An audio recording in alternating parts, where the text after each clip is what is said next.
Praise the lord అండి.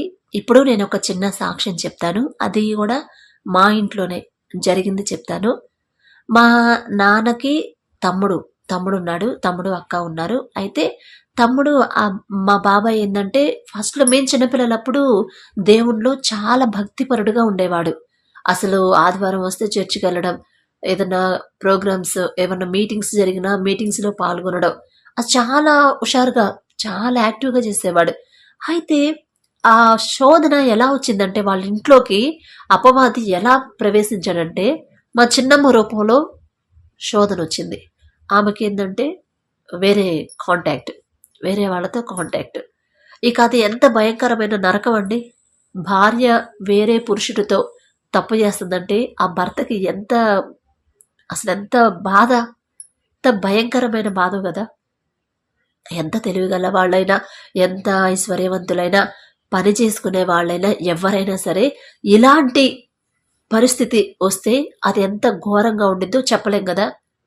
అయితే ఇక ఇట్లా చర్చికెళ్ళే బాబాయి ఉండకుండంగా డ్రింక్‌కి అలవాటు పడ్డాడు. ఎందుకంటే వెళ్ళినా మనశ్శాంతి లేదు. చెప్తే వినదు. చెప్తే వినదు గదా! వింటారా? వినరు గదా! కొంతమంది మార్చుకుంటారు. కొంతమంది మార్చుకోలేరు గదా! అది గూడా వాళ్ళ బలహీనతే గదా!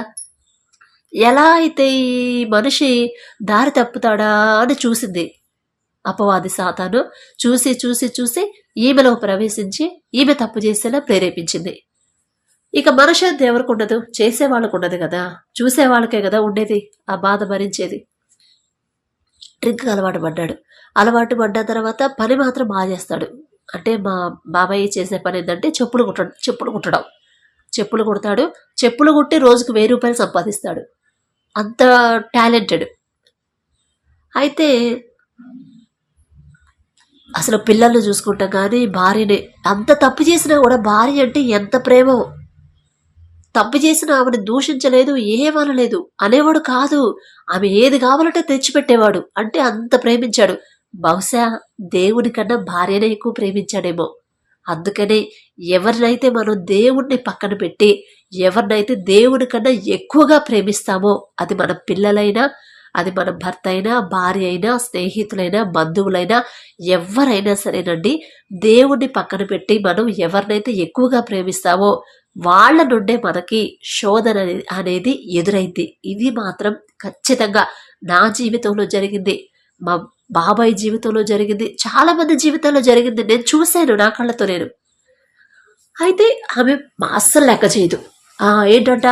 అయితే తెస్తే ఏంటంట? ఎవరికోసం తెస్తావు? పెళ్లి చేసుకున్నప్పుడు మరి పెళ్ళాం పిల్లలకి తేవా? ఎవరు తెస్తారంట? అంతే మాట్లాడిద్ది. అట్లా కాదమ్మాయి, నువ్వు ఇట్లా చేయాలమ్మాయి అని చెబుతా ఉంటాడు. నువ్వు చేసేది తప్పమ్మాయి, అట్లా చేయొద్దమ్మాయి అన్న. అయిందంట, నువ్వు చెప్పేది నాకు నా ఇష్టం అని మాట్లాడింది. ఇక అది ఎంత బాధ ఉండిందండి పాపం. బాధపడ్డాడు. సరే ఇక డ్రింక్ ఉండే కొద్ది ఎక్కువైపోయింది. ఇక దేవుడికి దూరం అయిపోయాడు. చర్చికి వెళ్ళడం లేదు, బైబిల్ చదవడం లేదు, ప్రార్థన లేదు. ధ్యాస అంతా భార్య మీదే ఉంది. నా భార్యని బాగా చూసుకోవాలి, నా భార్యకి ఏ లోటు లేకుండా చూసుకోవాలి, నా భార్య మనసు మార్చాలి. ఇదే గాని దేవుని పాదాలు పట్టుకుంటే అంత గొప్ప దేవుడు, మనల్ని సృష్టించిన దేవుడికి నా భార్యని మార్చడం ఎంతసేపు అనేది లేదిక. అంటే ఆ స్టేజ్కి తీసుకొచ్చింది సాతాను తెచ్చాడు. ఇక ఫుల్ డ్రింక్ ఎక్కువైపోయింది. పిల్లలు ఉన్నారు కదా, పిల్లలంటే ప్రాణం. భార్య పిల్లలంటేనే ఇక వాళ్లే లోకం. ఇక అన్న లేదు. మా నాన్నకి పెద్దగా ఫోన్ చేసేవాడు కాదు, మా అమ్మకు ఫోన్లో మాట్లాడేవాళ్ళు కాదు, వాళ్ళ అక్కని పట్టించుకునేవాడు కాదు. ఇక వీళ్ళే ఫ్యామిలీయే లోకం. అలాంటి వాళ్ళు ఎవరినైతే ఎక్కువ ప్రేమించాడో వాళ్లతోనే బాబాయికి శోధన చూపించాడు. అంటే శిక్ష అనుకోండి, ఒక రకంగా చెప్పాలంటే. దేవునికి వ్యతిరేకంగా చేశాడు కాబట్టి ఆ శిక్ష తనకే వచ్చింది. అయితే ఇక మా నాన్న చాలాసార్లు చెప్పాడంట, అరే అట్టయితే అట్టయ్యా, నువ్వు ఇట్లా పద్దాకి ఇట్లా రోజంతా ఇట్లా తాగుతా ఉండి అట్లా చేస్తా ఉంటే అట్టయ్యా, మరి ఇంట్లో వాళ్ళకి మనశ్శాంతి ఉన్నది కదయ్యా అంటే, లేదన్నయ్యా, నేను మానలేకపోతున్నాను అన్నయ్యా అని చెప్తా ఉండేవాడు. అరే అయ్యా, నువ్వు అంతకుముందు ప్రార్థనకి వెళ్ళయ్యా, మా బాబాయ్ పేరు యేసుపాదం. అయ్యా యేసుపాదం, నా మాటినయ్యా, ప్రార్థనకి వెళ్ళయ్యా, దేవుణ్ణి అడగయ్యా, తప్పకుండా మారుస్తాడు. అంటే లేదన్నయ్య, నాకు ఈ బలహీనత వచ్చిన తర్వాత నేను వెళ్ళలేకపోతున్నానన్నయ్య, నాకు ముఖం చెల్లట్లేదన్నయ్య అని చెప్తా ఉంటాడంట. అయ్యా నువ్వు అట్లా అనుకోవద్దు, ఎందుకంటే దేవుడు తృణీకరించేవాడు కాదు. మనం ఎంత ఘోరమైన పాపం చేసినా దేవుడు క్షమించే దేవుడయ్యా మన దేవుడు. నువ్వు వెళ్ళయ్యా, నీకు అలవాటు చేస్తాడు, తండ్రి నీ చేయి పట్టుకుంటాడు అని పాపం చాలాసార్లు. అంటే తండ్రికి ఏంటంటే అంత గొప్పగా అంత భక్తిపరుడుగా ఉన్న ఆ మనిషి దారి తప్పిపోయేసరికి దేవుడికి కూడా ఒక ఆశ, అరే దారి తప్పిపోతున్నాడు మళ్ళా నా దగ్గర తెచ్చుకోవాలి అని నాన్న ద్వారా మాట్లాడిచ్చాడు చాలాసార్లు. అరే ఇది ఆపేసేయ్యా, ఇంతవరకు ఆపేసేయి, సరే తాగితే తాగేవు, ఆదివారం చర్చికి వెళ్ళు, ఏదో ఒక రోజు దేవుడిని పట్టుకుంటాడయ్యా, ఈ తాగుడు కూడా తీసేస్తాడని చాలాసార్లు చెప్పించాడు తండ్రి. అది మా నాన్న గొప్పతనం కాదండి, దేవుడి గొప్పతనం. దేవుడి దృష్టిలో మనం ఉన్నామంటే, మనం తప్పు చేస్తుంటే ఎవరొకళ్ళు వచ్చి మనల్ని గద్దిస్తూ ఉంటారు, అది దేవుడు వాళ్ళు పంపించారనే అనుకోవాలి, కానీ వాళ్ళకు మన మీద ఉన్న ప్రేమో కేరింగో కాదు, దేవుడి కేర్ కాబట్టే వాళ్ళు. ఇప్పుడు మన ఫ్రెండ్స్ మనల్ని గద్దిస్తుంటే వాళ్ళ రూపంలో దేవుడు మనతో మాట్లాడుతున్నాడు అనుకోవాలండి. అయితే అట్లా చాలాసార్లు పంపించాడు, చెప్పాడు. అయినా సరే లేదన్నయ్య, నాకు మొహం చల్లట్లేదన్నయ్య, ఇంత భయంకరంగా తాగుతున్నాను, చర్చికి వెళ్ళి కూర్చునే అర్హత నాకు లేదన్నయ్య. అక్కడ కూడా దేవుడికి మళ్ళీ దాసుడుగానే మాట్లాడతాడు, కానీ పాపం వెళ్ళలేకపోయాడు. తర్వాత ఇక అది పరిస్థితి ఎలా మారిపోయిందంటే, ఇంట్లో పరిస్థితి మా చిన్నమ్మ మీద ఉన్న ప్రేమ కాస్త కోపంగా మారిపోయింది, ద్వేషంగా మారిపోయింది. ఇక ఆమె కనపడితే చాలు బండ బూతులు తిడతాడంట, తెగ తిట్టేవాడంట. నువ్వు అట్లానే, నువ్వు ఇట్లానే, నువ్వు అది, అబ్బో అసలు భయంకరమైన బూతులు మనం మాట్లాడకూడదు, అసలు మన ఆలోచన మన మైండ్లోకి రాకూడదు కదా, అలా తిట్టేవాడంట, తెగ తిట్టేవాడంట. అంత ఎంత ప్రేమించాడో అంత మోసం చేసింది కదా. ఇక ప్రేమ అనేది ద్వేషంగా మారిపోయింది, తెగ తిడతాడంట. ఆ మాటలు, అది కూడా అన్న బాబాయ్కి 2 మగపిల్లలు, వాళ్ళ ముందే తిడతాడంట వాళ్ళ అమ్మని. ఇక తల్లిని మన ముందే తిడితే మనకెలా ఉండిద్ది, కాస్త కష్టంగా ఉండిద్ది కదా. ఎందుకంటే ఎంత కాదన్నా తల్లి, అది కాక వాళ్ళు ఏంటంటే ఇది తప్పు అమ్మా అని చెప్పే ఏజ్ వాళ్ళకు లేదు.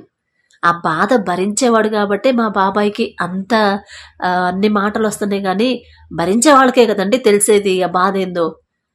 ఇక చెప్తున్నాడు. ఇక వీళ్ళేందంటే ఒక వయసుకు వచ్చి పెళ్ళిడి వయసు వచ్చింది, పెళ్ళిళ్ళు అయ్యాయి, 2 పిల్లలకి పెళ్ళిళ్ళు అయ్యాయి. ఇక ఆ మాటలు అంటుంటే వీళ్ళు తట్టుకోలేక మా బాబాయ్ని కొట్టేవాళ్ళంట. అయితే మా మేనత్త వెళ్ళింది, మా బాబాయ్ వాళ్ళ అక్క మేనత్త వెళ్తే, అత్త చూడత్త అసలు ఎట్లా మాట్లాడుతున్నాడు చూడత్త, అంత భయంకరమైన మాటలు, పిల్లలు మా ముందు అంటున్నాడు అత్త, సహించలేకపోతున్నావు అత్త, ఎందాకని సహించావు, మా అమ్మను ఆమె తప్పు చేసిందే కావచ్చు, కానీ మా ముందే అంత భయంకరమైన మాటలు అంటే ఏం చేయాలత్త అని లోపలున్న బాబాయిని చొక్కా పట్టుకొని ఈడ్చుకెళ్ళి బయట ఆ బట్టలు ఉతికే దగ్గర ఓపెన్ ప్లేస్లో ఆ ట్యాప్ దగ్గర గోడ దగ్గర పెట్టేసి వీళ్ళొచ్చి డోర్లు వేసారంట. చలికాలం, ఫుల్ చలి, భయంకరమైన చలి. ఆ చలిలో ఆ నైట్ అంతా ఆ చలిలోనే ఉన్నాడంట. తెల్లారిన తర్వాత ఇక మత్తు దిగిన తర్వాత ఇక అప్పుడు లోపలికి వచ్చేవాడు. మత్తు దిగిందంటే ఇక మాట్లాడు, అస్సలు ఒక్క మాట కూడా మాట్లాడు, చాలా సైలెంట్గా ఉంటాడు. అట్లా రోజు ఇదే జరుగుతుంది, రోజు రిపీట్ అవుతుంది. మా అత్తమ్మ కూడా ఏం చేసిద్దండి, చెప్పిద్ది, అరే అయ్యా అది తప్పయ్యా, తండ్రి ఎంత కాదన్నా కన్న తల్లిని తండ్రిని అట్లా చేయొద్దయ్యా, తప్పయ్యా, దేవుని దృష్టిలో దేవుని శాపం వచ్చింది అని చెప్తా ఉండిద్ది. అత్త చూడత్త అసలు అంత భయంకరంగా తిడుతుంటే ఏం చేయాలత్త ఈ మనిషిని అని మళ్ళీ తీసుకెళ్ళి అట్లా రోజు చేస్తూ ఉన్నాడు. ఇక బాబాయికి పిల్లల మీద ఉన్న ప్రేమ కూడా పోయింది. ప్రేమ పోయి ఆ చిన్న కొడుకుని శాపం వచ్చను. అసలు ఎలా శపించాడంటే వాళ్ళ అక్కకి, అంటే అత్తమ్మకి చెప్తా ఉంటాడంటే, అక్క ఇలా నేను ఎంత ప్రేమించాను అక్క, బిడ్డలకి ఏ లోటు లేకుండా నేను కష్టపడి వాళ్ళని పెంచి పోషించాను అక్క, అలాంటిది వాళ్ళు నాకు అన్నం పెట్టకపోగా నన్ను బయటికి తీసుకెళ్ళి చలిలో కూర్చోబెడుతున్నారు కదా, నేను వీడికి మాత్రం పిల్లలు కలగరక్క, వీడికి పిల్లలు పుట్టరు, ఇది నా శాపం అక్క, ఎందుకంటే నా మనసులో అంత బాధ ఉంది, నా శాపం వచ్చిద్దక్క వాళ్ళకి అని తాగి ఆ తాగుళ్ళలోనే మాట్లాడేశాడు. అంటే పాపం ఎంత చలిలో ఉన్నాడు. ఇప్పుడు తల్లిదండ్రులు, తండ్రి అయినా తల్లి అయినా తప్పు చేసినా కూడా అండి మనం అంత భయంకరంగా చేయొద్దు. చేస్తే ఏంటంటే అది ఖచ్చితంగా మనకి మన పిల్లలకు కూడా శాపం వచ్చింది.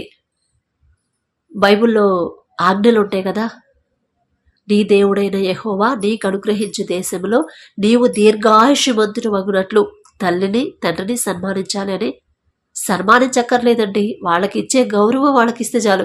వాళ్ళ ముందే కాలు మీద కాలు వేసుకొని కూర్చోడాలు, వాళ్ళ ముందే పెద్ద హీరోలాగా సిగరెట్లు తాగడాలు, వాళ్ళ ముందే డ్రింక్ చేయడాలు ఏందండి? తల్లిదండ్రులు అంటే దేవుడి తర్వాత దేవుడు పంపించిన ఒక వరం. వాళ్ళని గౌరవించాల్సిన బాధ్యత మనకుంది. వాళ్ళు ఎలాంటి వాళ్ళైనా కానివ్వండి, వాళ్ళు తప్పు చేసినా ఒప్పు చేసినా వాళ్ళకి ఇవ్వాల్సిన గౌరవం, వాళ్ళకి ఇవ్వాల్సిన రెస్పెక్ట్ అనేది మనం ఇవ్వాలి. ఎందుకంటే వాళ్ళు కష్టపడి పెంచితేనే మనం పెరిగి ఈ స్థితిలో ఉన్నాం కదా. వాళ్ళ ముందు కాలు మీద కాలు వేసుకొని చాలా మందిని చూసారు, కొంతమంది సెలబ్రిటీలు కూడా.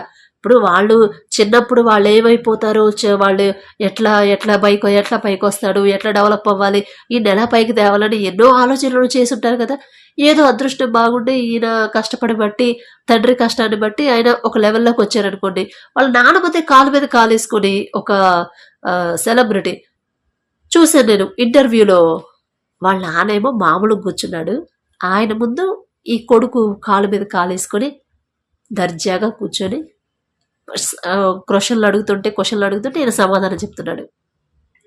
మన తల్లిదండ్రులకు ఇచ్చిన గౌరవం అదేనండి. వాళ్ళు ఎంత కష్టపడకపోతే మనం ఈ స్థితిలో ఉన్నాం. కాబట్టి ఎవ్వరూ కూడా తల్లిదండ్రులు ముందు కానీ ఫ్రెండ్స్ ముందు కానీ ఎవ్వరి ముందైనా కాలు మీద కాలేసుకుంటే ఏంటంటే ఒకలాంటి ఫీలింగ్ వచ్చింది. ఎందుకంటే నేను వేసుకుంటే నాకు అలానే అనిపించేది, మీకు అలా అనిపించదో తెలియదు, కానీ కాలు మీద కాలేసుకుంటే ఒకలాంటి ఫీలింగ్. వద్దు, అలా వద్దండి. మనం తగ్గింపు జీవితమే కలిగి ఉండాలి. అదే దేవుడు కోరుకునేది. మనం ఏ హై లెవెల్లో హై స్టేజ్లో ఎక్కడున్నా సరే తగ్గింపు జీవితమే దేవుడు కోరుకునేది. అయితే ఇక అట్లా బాబాయ్ అట్లా జరిగింది. శాపం పెట్టేశాడు. అక్క, ఈ పరిస్థితిలో నాకు అన్నం పెట్టకపోగా నన్ను ఈడ్చకెళ్ళి బయట పడేస్తున్నారు కదా, వాడికి మాత్రం పిల్లలు పుట్టరక్క, పుట్టరు, ఇది గుర్తుపెట్టుకో అని చెప్పాడు. తర్వాత కొన్నాళ్ళకి ఇక తాగుడు ఎక్కువైపోయి ఇంట్లో నుండి వెళ్ళిపోయి తిరిగి ఎందుకంటే చిన్నమ్మ మీద మనం అంత ప్రేమించిన మనిషి మనం లెక్క చేయకుండా ఉందనుకోండి, అసలు అది ఎంత నరకమో నాకు తెలుసు. ఎందుకంటే నేను నా భర్తను అంత ప్రేమించాను, ఆయన నన్ను అంత చులకనగా మాట్లాడుతూ ఉంటే భలే బాధేసేది. అరే, నేను ఆయన్ని అంత ప్రేమిస్తుంటే కనీసం ఇంత ప్రేమ చూపించకపోగా అయిందంట అంటే నువ్వు చెప్తే నేను వినాలా? అలా అంటాడు ఒక్కోసారి. ఇప్పుడు అనట్లేదునండి, దేవుడు మార్చేశాడు. అలా అన్నాడు, చాలా బాధపడ్డాను. అలాంటిది ఇక బాబాయ్ కూడా ఆమెను ఎంత ప్రేమించాడో, అలాంటి ఆమె మోసం చేసి తప్పు చేసింది కాక, అయ్యా క్షమించు, మరి తప్పు చేశాను, ఇంకెప్పుడు చెయ్యను అని క్షమాపణ అడిగి మారిపోతే ఎలా ఉండేదో. అట్లా చేయకపోగా అయిందంట, నువ్వు చెప్తే నేను వినాలా, నువ్వు చూసావా అని అబ్బో అసలు ఇక వ్యతిరేకంగా మాట్లాడింది. ఇక మనసు ఇరిగిపోయి తాగుడికి అలవాటు పడి అట్లా అయిపోయి తాగి ఇంట్లో నుంచి వెళ్ళి ఎక్కడో ఒక బ్రిడ్జి కింద కూర్చున్నాడంట బాబాయ్. కూర్చొని మరి ఎన్ని రోజులు కూర్చున్నాడో తెలీదు. ఫుల్ వర్షం, అప్పుడు ఆ కాలం వర్షాకాలంలో ఫుల్ వర్షం, మరి ఎన్ని రోజులు కూర్చున్నాడో తెలీదు. అక్కడే పడిపోయి చనిపోయాడు. చనిపోతే మళ్ళీ మున్సిపాలిటీ వాళ్ళు తెస్తారు కదా, వాళ్ళు పేపర్కి ఇస్తే అప్పుడు వీళ్ళు వెళ్ళి తీసుకొచ్చారు. ఇక అప్పుడు ఏడ్చి ఏం ప్రయోజనం అండి? ఎంత ఏడ్చినా పోయిన మనిషి అయితే రాడు కదా. ఇక ఈ పిల్లలు వాళ్ళ నాన్న ఇట్లా బాబాయ్ ఇట్లా అయిపోయింది కదా, ఇక చిన్నమ్మ మీద పడ్డారు. నీ వల్లే మా నాన్న చచ్చిపోయాడని ఇప్పుడు ఆమెనే, నువ్వు అట్లా చేయబట్టే మా నాన్న చచ్చిపోయాడు, లేకపోతే మా నాన్న ఉండేవాడు అంటే. నానంటే ప్రేమే, కానీ ఆ మాటలు అంటే భరించలేకపోయారు. కానీ అలా అయినా అది కూడా తప్పేనండి. ఎంత వాళ్ళు చేసినా కూడా తల్లిదండ్రుల విషయంలో మనం తప్పు చేయకూడదు కదా, అస్సలు ఊరుకోడు తండ్రి. అయితే ఏ శాపం అయితే బాబాయ్ పెట్టాడో అదే శాపం ఆ చిన్న కొడుక్కి, మా తమ్ముడికి, చిన్న తమ్ముడికి బిడ్డలు లేరండి. పెళ్ళయి 5-6 సంవత్సరాలైంది. పెద్దోడికి పెళ్ళయింది. అప్పుడు పెద్ద అబ్బాయి పెళ్ళికి మేము వెళ్ళాము, చిన్న అబ్బాయి పెళ్ళికి మేము వెళ్ళలేదునండి. పెద్ద అబ్బాయి పెళ్ళికి వెళ్ళాము, చక్కగా బాబు పుట్టాడు. పెళ్ళవగానే అమ్మ ప్రెగ్నెన్సీ వచ్చింది, బాబు పుట్టాడు. కానీ చిన్న కొడుక్కి పెళ్ళయి 5-6 సంవత్సరాలు, మరి ఎన్ని సంవత్సరాలు అయిందో, 5-6 సంవత్సరాలు పైన అయి ఉండింది. ఇంతవరకు బిడ్డలు లేరు. చాలా చోట్ల తిరిగారు, చాలా హాస్పిటల్స్ చూపించుకున్నారు, ఎక్కడికి వెళ్ళినా బిడ్డలు లేరు. ఆ శాపం అనేది ఖచ్చితంగా కుటుంబాల మీద ఉండిందండి. బాబాయ్ శాపం, తండ్రి పెట్టిన శాపం. తండ్రి అది శపించకూడదు, అసలు మనం నోటి వెంట శాపం రాకూడదు. కానీ ఎంత బాధ కలిగితే ఆ మాట అన్నాడో ఖచ్చితంగా అది వాళ్ళకి తగిలింది. ఇప్పుడు ఆ శాపంలో ఉన్నారు. ఇప్పుడు కూడా ఆ పిల్లకి పాపం మా ఆడబిడ్డ ఏమైంది, ఆమెకి లేదు బిడ్డ, పిల్లలు లేరు. మొన్న ఫోన్ చేసింది, వదిన ఇట్లా అయింది వదిన అంటే, అమ్మా ఏం కాదు, ప్రార్థన చేసుకో, దేవుని శాపం అనేది వచ్చిందమ్మా. ఎందుకంటే ఇంట్లో ఏం జరిగిందో నీకు తెలుసు, నీ కళ్ళ ముందే జరిగి ఉండొచ్చు, నేనైతే చూడలేదు, కానీ అత్తమ్మ చెప్పింది కాబట్టి నాకు తెలిసిందే. కాబట్టి ఆ శాపం పోవాలని దేవుడి పాదాలు పట్టుకో. ఆయన క్షమించే దేవుడు. అయ్యా నా భర్తలో చేసింది తప్పే, నా భర్త చేసింది తప్పే, ఆయన తరపు నేను క్షమాపణ అడుగుతున్నా. మాకైతే అర్హత లేదు బిడ్డలు పొందుకునే అర్హత, ఎందుకంటే చాలా బాధ పెట్టావు మా మావయ్యని, కానీ క్షమాపణ అడుగుతున్నావయ్యా, క్షమించే దేవుడయ్యా నువ్వు, నా గర్భఫలాన్ని ఇవ్వండి, నా గర్భాన్ని తెరవండి అని నువ్వు ప్రార్థన చేయమ్మా, దేవుడు తప్పకుండా క్షమిస్తాడు అని చెప్పాను. చేసుకుంటున్నాను వదినా చెప్పింది.